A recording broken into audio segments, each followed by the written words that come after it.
কৌশলগত cruise missile পরীক্ষা চালিয়েছে উত্তর কোরিয়া। রোববার ২৬ জানুয়ারি দেশটির রাষ্ট্রীয় সংবাদ মাধ্যম কেসিএনএ নিশ্চিত করেছে এই তথ্য।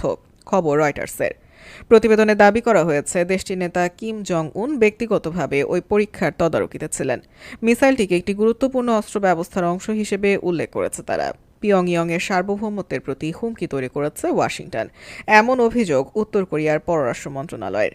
রোববার প্রকাশিত পৃথক এক প্রতিবেদন থেকে জানা গেছে দেশটির পররাষ্ট্র মন্ত্রণালয় অঙ্গীকার করেছে যে ওয়াশিংটন যতদিন পর্যন্ত পিয়ংইয়ংয়ের সার্বভৌমত্বে বাগড়া দেবে ততদিন যুক্তরাষ্ট্রের বিরুদ্ধে কঠোরতম পদক্ষেপ নিতে পিছপা হবে না উত্তর কোরিয়া। ওই প্রতিবেদনে দাবি করা হয় পানির নিচ থেকে ভূমিতে কোনো লক্ষ্যবস্তুতে আঘাত হানতে সক্ষম এই মিসাইলটি।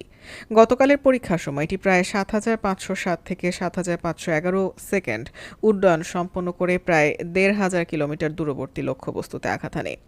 কেসিএনএতে প্রকাশিত মন্ত্রণালয়ের এক বিবৃতিতে অভিযোগ করে বলা হয়, আঞ্চলিক অস্থিরতা বৃদ্ধির জন্য দক্ষিণ কোরিয়া ও যুক্তরাষ্ট্রের যৌথ মহড়া পরিচালনা দায়ী।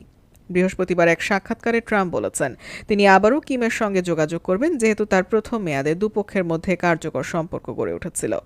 এদিকে কিম জং উন বলেছেন উত্তর কোরিয়ার প্রতিরক্ষা সক্ষমতা ধীরে ধীরে নিখুঁত হচ্ছে। তিনি প্রতিশ্রুতি দিয়েছেন যে ভবিষ্যতে সামরিক শক্তিকে আরও উন্নত করার মাধ্যমে টেকসই ও দীর্ঘমেয়াদী শান্তি ও স্থিতিশীলতা রক্ষায় প্রচেষ্টা অব্যাহত থাকবে।